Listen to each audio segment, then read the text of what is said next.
bienvenida a nuestro nuevo programa Derechos para la Memoria y el Futuro.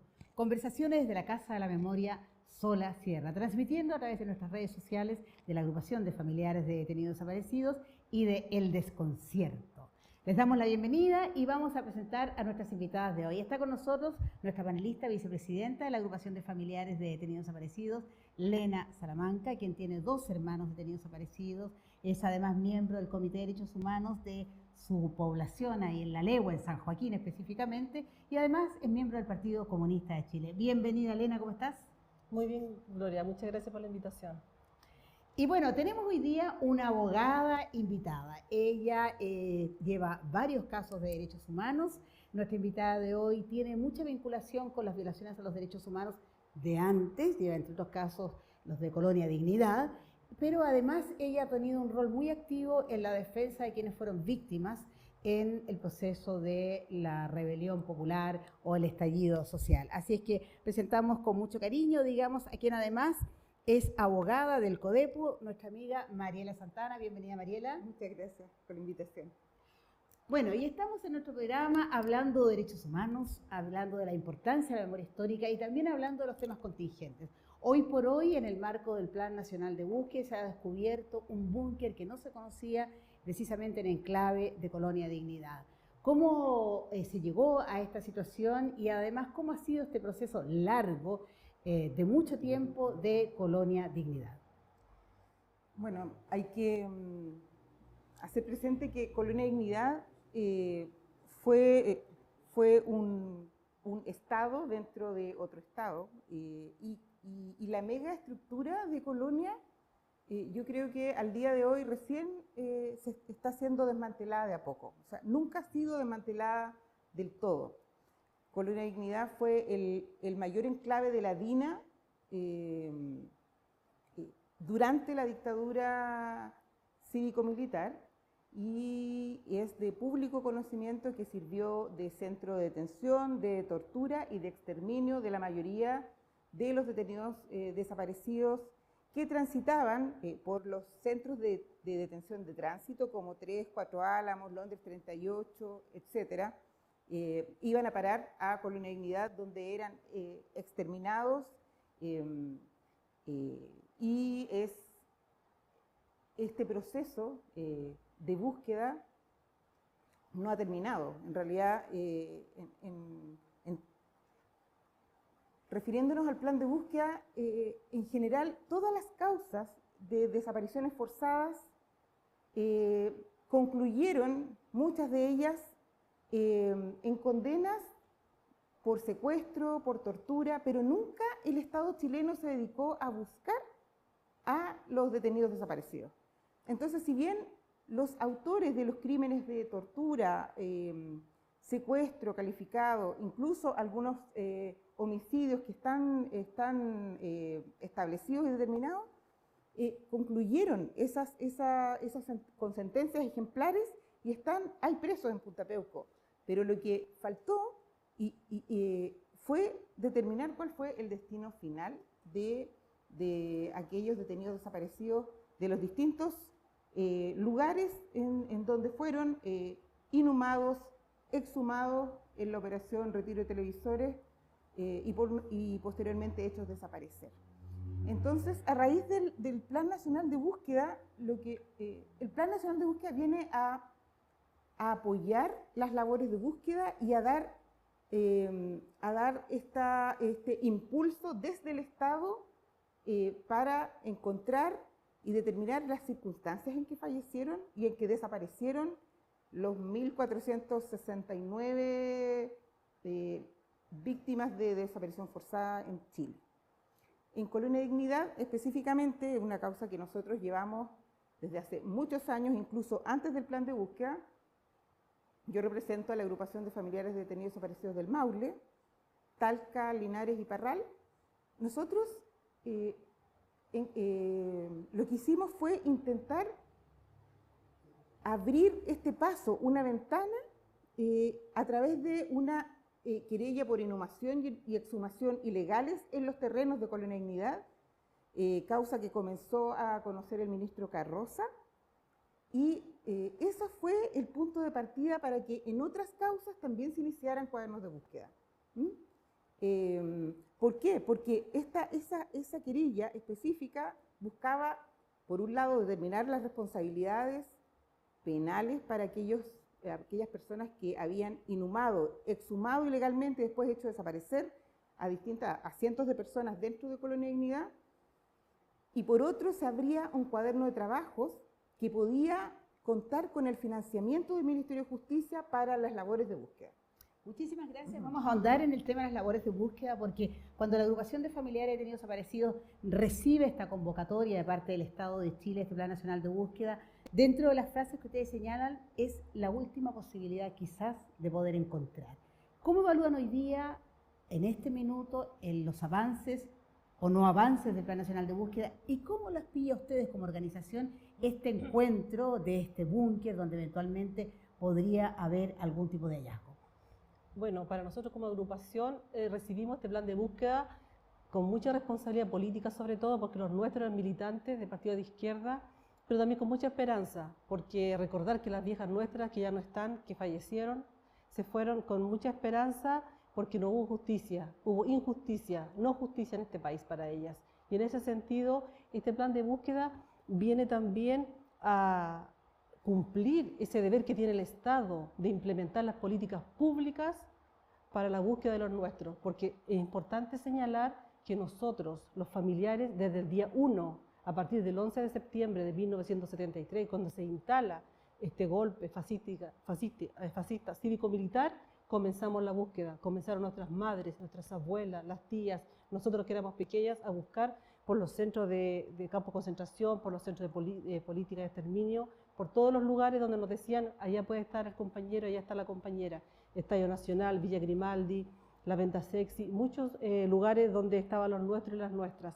Y en ese sentido también la Noche Negra también llega a Parral, a la región del Maule, en donde se encuentran los compañeros con este enclave alemán, como decía Male, donde Paul Schaeffer, siendo un jerarca de todo lo que vivió el proceso del Holocausto en Alemania, cuando llega a Chile en la década del 60, se instala acá con la responsabilidad del Estado en ese entonces de Frei Montalva, donde permite que se genere esta colonia de dignidad hoy llamada Villa Baviera.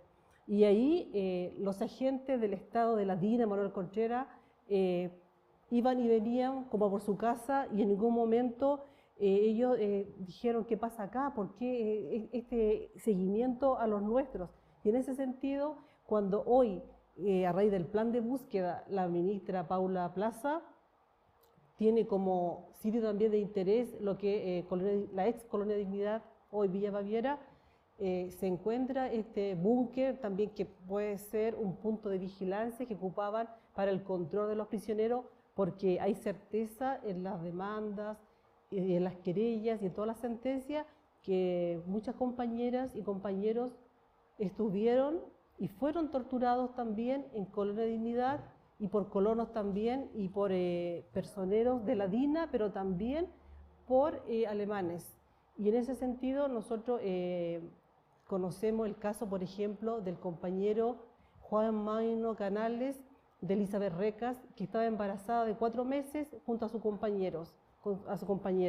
Y en ese sentido nosotros vemos que el plan de búsqueda tiene ese deber con las familias, pero no solamente con las familias, sino con el Estado, porque siempre se ha sabido que existía Colonia de Dignidad, que hubo represión, que hubo tortura, que hubo exterminio, que hubo inhumación, exhumación, pero también hay una responsabilidad de quienes en ese momento eran parte de la dictadura militar, como por ejemplo quienes perpetraron los crímenes de lesa humanidad, los agentes de la DINA.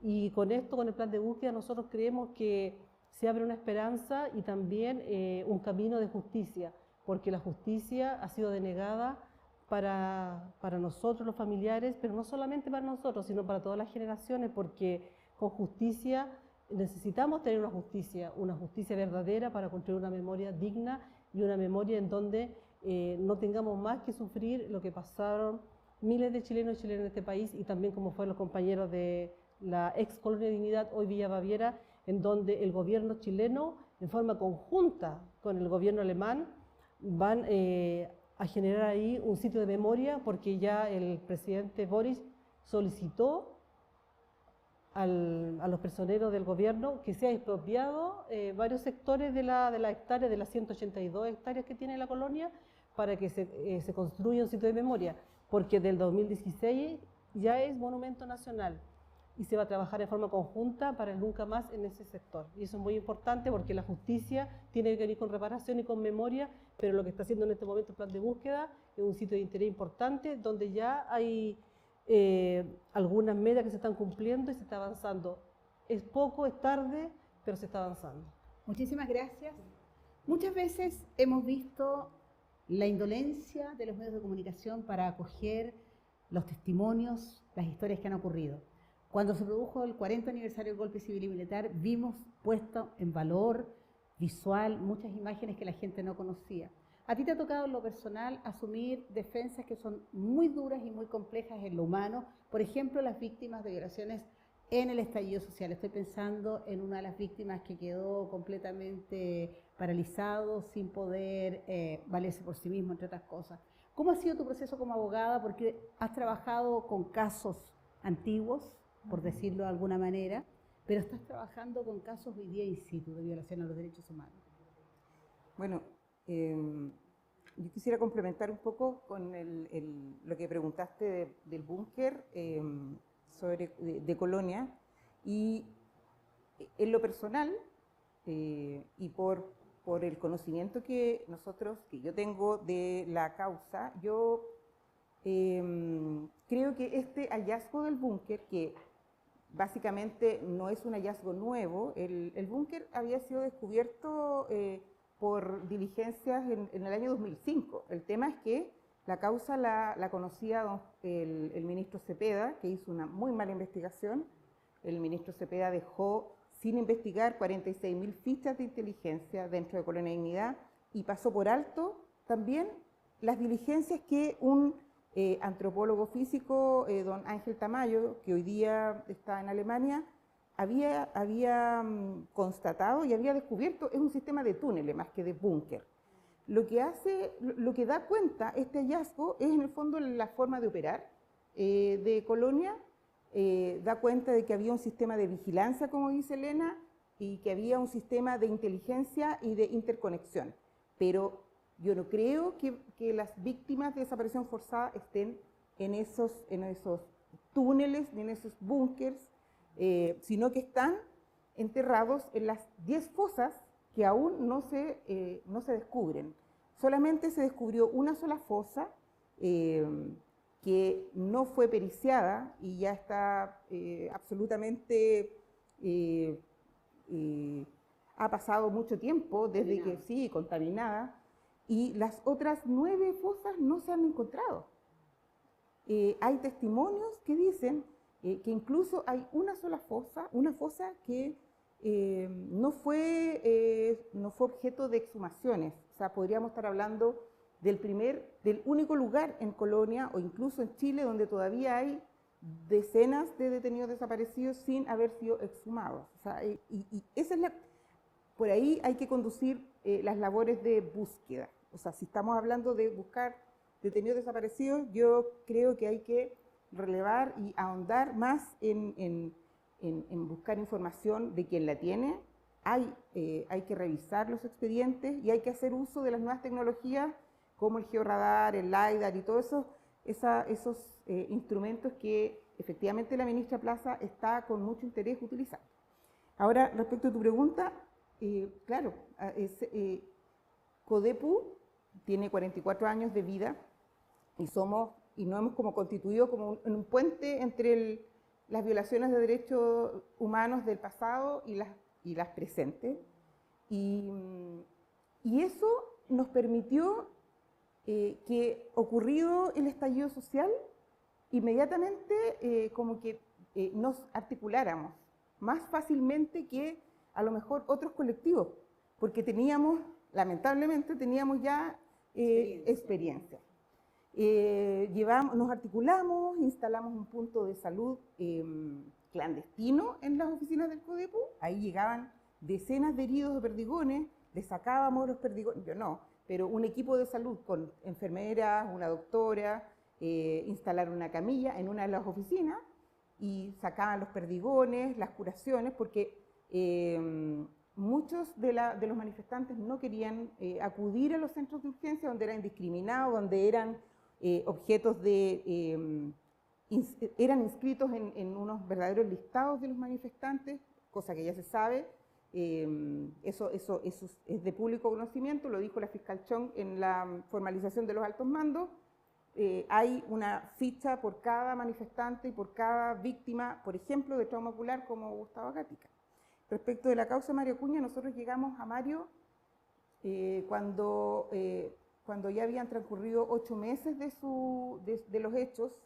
Mario estaba absolutamente postrado en abandono total del Estado. Él quedó tetrapléjico, con un daño neurológico irreversible, y logramos en su causa una condena con pena efectiva para 2 de los 4 acusados. Uno fue absuelto y el capitán fue condenado a 3 años y 1 día con pena remitida, en el fondo. Para nosotros esa causa fue de especial importancia porque tramitar una causa en donde la víctima no es la víctima ideal, no es como el buen vecino, no es la persona con un historial intachable, como en términos de que Mario, todos sabemos que tenía problemas de adicciones con el alcohol, en Mario se juntan todas las violencias que pueden haber. Una persona pobre, con adicciones, sin casa, con problemas de hacinamiento, con baja instrucción. Entonces, tratar de hacer justicia o de lograr que esas personas tuvieran acceso a la justicia, pero además con perspectiva en derechos humanos, fue un tremendo logro para nosotros y un tremendo desafío. Porque no solamente era la víctima la no ideal, sino que eran los testigos, que eran hostigados por la defensa, discriminados por el tribunal. A modo de ejemplo, la testigo clave que fue también víctima en los mismos hechos que vulneraron a Mario, era una madre primeriza y la tuvieron 3 días declarando con la bebé lactante en fiscalía. Y con pregunta tras pregunta, la chica, si dejaba de declarar, perdíamos el testigo. Entonces, ni el tribunal tuvo la sensibilidad y la perspectiva de género para poder tomar y para poder ponerle límites a la defensa, ni la misma defensa tuvo ninguna compasión con esa chica. La guagua lloró los 3 días seguidos, pero la testigo tuvo que terminar su declaración. Parte de las historias que conocemos y que ustedes como agrupación y como familiares las han vivido.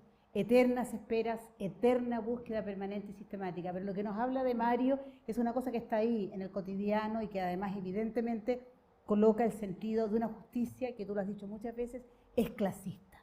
Una justicia que no es justicia.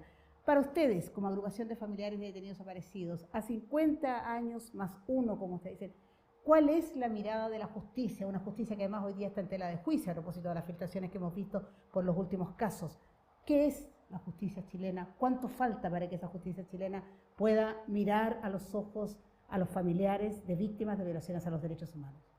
Bueno, primero que todo decir que la justicia en Chile es un derecho humano que tenemos todos los familiares de acceder y que el Estado tiene que dar esa justicia, porque es una responsabilidad del Estado, porque es el Estado, los agentes del Estado, de la DINA, de la SNI y todo el exterminio que vino del Estado el que tiene que responder.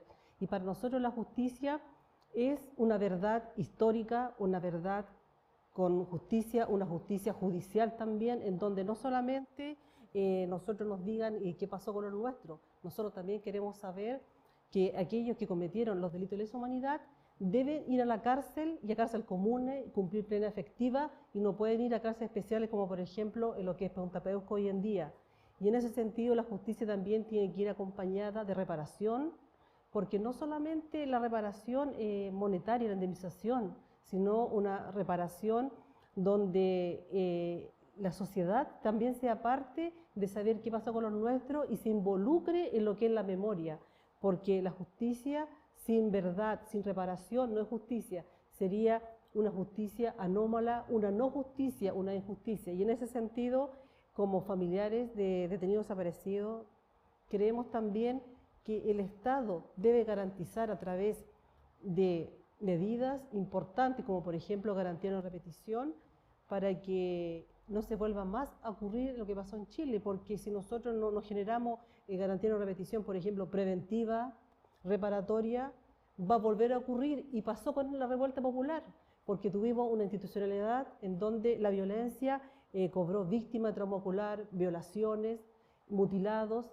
Tenemos casos emblemáticos como el compañero Gatica, en donde todavía el Estado no responde frente a esos delitos de lesa humanidad, porque fueron en forma generalizada y sistemática. Y por eso el NIDH, Instituto Nacional de Derechos Humanos, ha sido tan cuestionado por la derecha, porque ellos dicen que acá hubo una revuelta delictual. Así lo plantean los sectores de las clases acomodadas en este país, la derecha y sobre todo la ultraderecha. Y nosotros creemos que la justicia tiene que ser la que establecen el derecho penal internacional, el derecho humanitario, una justicia con reparación, con verdad, pero sí, siempre nosotros nos enfocamos en una justicia que tiene que ser con garantía de no repetición y con memoria, porque cuando construimos una memoria histórica vamos a tener la certeza del nunca más. Muchísimas gracias. En el caso de una abogada que lleva casos, que está litigando permanentemente, que se enfrenta a los jueces, ¿cómo te llega a ti esta crisis que estamos percibiendo a través de las filtraciones que se han producido, del caso Hermosilla? ¿Cómo una abogada puede enfrentar y abordar la búsqueda de justicia frente a tribunales que evidentemente, con todo lo que sabemos hoy día, dejan mucho que desear ética, política y culturalmente? Sí, bueno, nosotras, las abogadas de derechos humanos y los abogados de derechos humanos, nos enfrentamos siempre con este muro. Y de hecho, vino hace poco, hubo una visita de la relatora de Naciones Unidas por la independencia de los magistrados, y dentro de sus conclusiones preliminares estableció que en Chile existía una justicia para ricos y una para pobres. Y para nosotros es muy manifiesto. O sea, de hecho, para nosotros como litigantes, o para mí como litigante, es muy frustrante ver cómo se alinea el Ministerio Público. Por ejemplo, en las causas del estallido, el Ministerio Público alineado con el poder político y con la judicatura. Todas las causas en que nosotros, o prácticamente todas las causas en las que nosotros perseguíamos responsabilidades contra los agentes del Estado, iban con una lentitud horrorosa, con fiscales que no realizaban todas las diligencias había y por haber, por tratarse de violación a los derechos humanos. El Estado chileno está obligado a investigar y a juzgar y a ocupar todos los instrumentos y agotar todos los recursos necesarios cuando se trata de violación a los derechos humanos. Y nosotros nos vimos enfrentados a un Ministerio Público que no investigaba, que no empadronaba testigos, que dejaba un año sin siquiera situarse en el sitio del suceso, perdiéndose muchas pruebas. Y de hecho, el 2% de las causas en que hay víctimas de violación a los derechos humanos han obtenido sentencia condenatoria. Más del 40% han sido archivadas. Nosotros lo que hacemos es ocupar todas las herramientas, invocar los tratados internacionales. A veces nos resulta, a veces logramos revertir las decisiones de los fiscales de no investigar, de no seguir investigando, y forzamos la acusación para lograr llegar a juicio oral. Sin embargo, y por el contrario, cuando se trata de perseguir a los manifestantes, de perseguir a la prensa, a los comunicadores, las investigaciones iban muy velozmente, en menos de un año habían condenas, y entonces ahí vemos que hay nos encontramos con una disparidad manifiesta. 2% de casos de violación a los derechos humanos que han tenido una condena efectiva. Son números, son cifras, pero esos números y esas cifras tienen que ver con un sustrato político, social y cultural. Lena, el Plan Nacional de Búsqueda está funcionando, hemos escuchado que ustedes tienen una visión crítica, que han emplazado que tiene que ser con los familiares. Sin embargo, el gobierno del presidente Boric le queda muy poco tiempo y todavía sigue siendo un decreto. Si ese decreto no pasa a ser ley, ¿qué va a ocurrir con el Plan Nacional de Búsqueda y cuál es la estrategia que ustedes tienen como agrupación de familiares de detenidos desaparecidos para lograr que efectivamente sea una ley? Bueno, nosotros como agrupación de familiares de detenidos desaparecidos, desde el momento que los nuestros fueron detenidos, secuestrados, comenzamos esta búsqueda y esta lucha. Ellos dejaron una huella en este país y el Estado tiene que hacerse cargo, y en ese sentido nosotros creemos que es muy necesario que esta política pública, que es ahora el plan de búsqueda, se convierta en ley, y para eso tiene que existir una voluntad política en el Parlamento en donde se tome una conciencia de lo que significaron los delitos de lesa humanidad, porque si no existe esa conciencia, nosotros vamos a quedar nuevamente en foja cero, vamos a quedar en foja cero como fue el 11 de septiembre.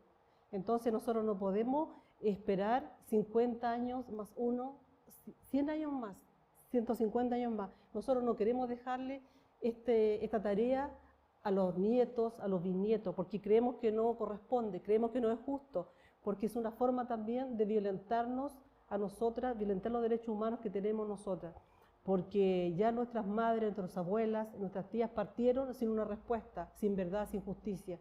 Y en ese sentido, la agrupación siempre ha buscado y seguirá buscando, porque creemos que es un deber ético, moral y político nuestro como familiares, pero también para honrar la memoria de ellos, porque nuestros familiares, nuestras mujeres, nuestros niños que se llevaron, no fue por azar, era porque pertenecían a un partido político, eran porque eran académicos, campesinos, militantes de partidos de izquierda. Entonces, esos compañeros necesitan justicia, y para eso la agrupación siempre hemos tenido un plan A, un B y un C, porque lo buscamos en dictadura, donde fue muy difícil, y en dictadura no cualquiera abría las puertas, no cualquiera se encadenaba frente a los tribunales. Entonces ahora en democracia es tal vez más fácil, porque se puede salir a la calle con las pancartas, se puede marchar, se puede exigir al gobierno y llevar una carta a la moneda, ir al Parlamento, hacer un lobby, aunque la ultraderecha y la derecha diga que ya andan esas viejas molestando con las pancartas. ¿Hasta cuándo siguen molestando? Porque también es una forma de negacionismo, y nosotros sabemos que el negacionismo ha avanzado de una forma muy importante en Chile como en Europa, y en ese sentido el plan de búsqueda tiene que ser una ley, y creemos nosotros que la promesa del gobierno de Boric fue de un comienzo con los familiares el plan de búsqueda, y esperemos que también con los familiares sea también esta ley, para que si viene un gobierno, porque no sabemos qué va a pasar más adelante, puede venir Katz, puede salir la derecha, la ultraderecha en el próximo gobierno, y si es una política pública nos va a prosperar lo que es la búsqueda de nosotros. ¿Existe espacio político, existe convicción y compromiso político para poder avanzar en esa ley? Yo entiendo que el Plan Nacional de Búsqueda ya es una política pública. Fue promulgada el 30 de agosto del año pasado. Lo que ocurre es que lo que ha demorado es el diseño y la implementación, pero ya se está implementando, y por lo tanto cualquier gobierno que venga lo tiene que respetar. En donde van a apretar o donde van a condicionar, en el fondo, los avances va a ser en temas de presupuesto, porque como política pública ya existe, pero para todas las diligencias de búsqueda van a necesitar presupuesto, y ahí es donde vamos a ver cuál va a ser el negocio, cuál va a ser las transacciones que están debajo. Nosotros hemos sido muy críticos del Plan Nacional de Búsqueda, esperamos que sea transparente, esperamos que se solucionen los conflictos internos dentro del Ministerio de Justicia, esperamos también que los servicios, como el Servicio Médico Legal, estén a la altura, y podamos realmente de aquí a antes del fin del gobierno tener alguna buena noticia en términos de búsqueda de verdad y de justicia. Muchísimas gracias tanto a Lena como a Mariela, nuestras invitadas de hoy, en que hemos hablado de la justicia fundamentalmente, de los avances o de las críticas o las reflexiones que nos mueve el Plan Nacional de Búsqueda y de los casos del pasado que siguen vigentes y los casos actuales. Les dejamos entonces invitados para continuar con nuestro segmento de Arte, Cultura, Memoria y Derechos Humanos. Muchísimas gracias, un placer tenerlas aquí. Gracias. Hola, ¿cómo están? Estamos aquí nuevamente en este espacio de Cultura, Memoria y Derechos Humanos, en esta serie de programas que estamos haciendo con la Agrupación de Familiares de Detenidos Desaparecidos. Y quiero contarles que hoy estoy con una gran actriz. Quiero bajar a la Angélica desde Hollywood, ¿no? Porque hoy día el tema que vamos a tocar es muy especial para los fanáticos del cine y del documental. Queremos relacionar, queremos saber cómo la agrupación se ha relacionado con el cine documental, cómo se relaciona con los derechos humanos. Angélica, ¿tú nos puedes contar de eso? ¿La agrupación o el cine? ¿Cómo se relaciona? ¿Cómo ¿Cómo se se da relaciona? el vínculo ahí? Eh, ¿Existe ese vínculo? sí, Ya. de todas maneras, existe ese vínculo porque, a ver, un poco partiendo porque el cine, digamos, siempre ha tenido la labor, digamos, de comunicar en algunos... una de las labores que tiene es de comunicar, ¿cierto? Claro. Básicamente. Entonces, específicamente el cine documental aborda temáticas de derechos humanos, también puede abordar otro tipo de temáticas, pero sí hay por lo menos en Chile, hay una gran cantidad de películas que abordan temas de derechos humanos. Sí. Y que desde la perspectiva y desde otra forma de mostrar las realidades vividas por tantos compatriotas, ¿no? Sí. Tantos chilenos y chilenas que vivieron en dictadura, la cantidad de historias por contar son infinitas. Entonces eso es algo que el cine necesita, es como una necesidad de abordar esos temas. Sí, es importante lo que tú dices porque a través del cine uno va conociendo esta historia, independiente de que hay mucho cine de ficción, pero el cine documental es más bien a veces desconocido, ¿no? Está como a veces muy metido, pero aquí cumple una labor fundamental. Pero a mí me gustaría saber, tú que eres una fanática del documental, yo lo sé porque nos conocemos, ¿cuál es el documental o la película que más se te viene a la mente ahora, por ejemplo, que te ha llegado mucho más? Mira, sí, efectivamente yo hago producción de documental, ¿ya? No voy a mencionar una de las películas que yo he producido, pero sí hay una película que Hay dos, en realidad estoy Ya. ahí en dos, porque hay una película que a mí me parece fundamental en temas de memoria, que es de una directora mujer, de Lorena Yaquino, Ya. donde ella aborda la desaparición de Reinalda Pereira. ¿Ya? Se llama la película Reinalda del Carmen, yo y mi mamá, Ya. o mi mamá y yo, al revés.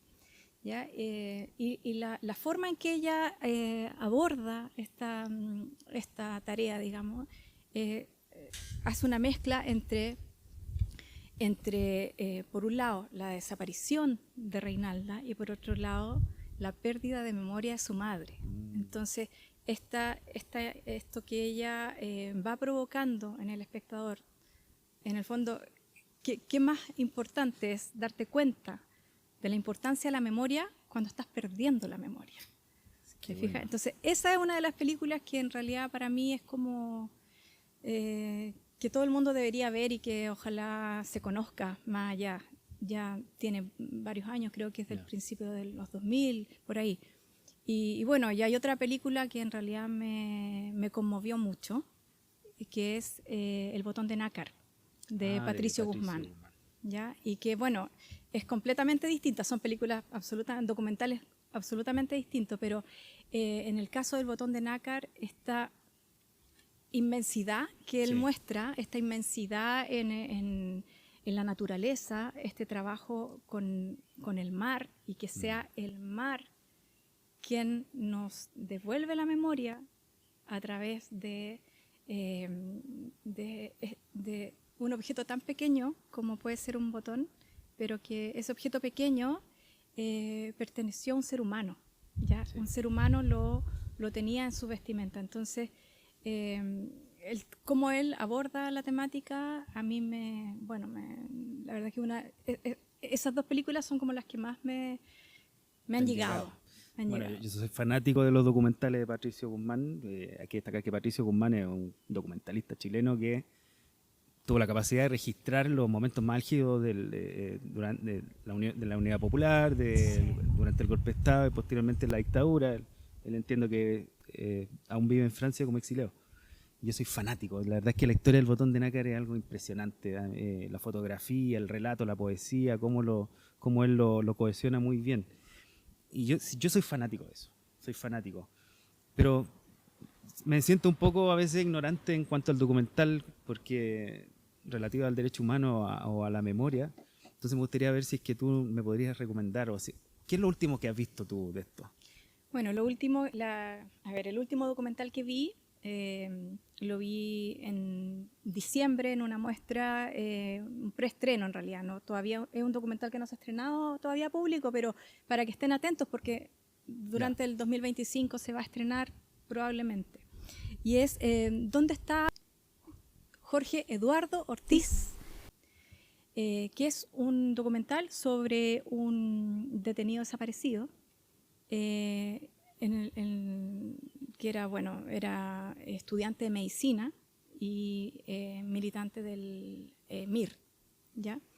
Y su sobrino y su familia, en verdad, su sobrino realiza este documental, pero digamos está en apoyo de toda la familia. La familia decide hacer este documental en el fondo rescatando la memoria y Exacto. Mostrando esto. Yo lo vi en una muestra que se hizo en la Facultad de Medicina, donde lo pudieron ver sus cercanos, quienes fueron sus compañeros de universidad y todo. Y también creo que es una película que vale mucho la pena ver. Esa es la última que vi y espero que la puedan ver todos más adelante interesante en algún cine. Sí, bueno, y recalcar que los documentales también son un espacio de memoria, ¿cierto? En donde se va reconstruyendo esta misma historia y permite darle esta visibilidad a nuestros desaparecidos, que es lo que más falta. Así que gracias, Angélica, por esta recomendación. Estuvo muy interesante. A todas y todos los que nos están acompañando, queremos agradecerles e invitarlos para la próxima semana, porque vamos a estar nuevamente buscando estos espacios de cultura en este espacio Cultura, Memoria y Derechos Humanos, en estos programas de la Agrupación de Familiares de Detenidos Desaparecidos. Que estén muy bien. Gracias, Angélica. Gracias a ti.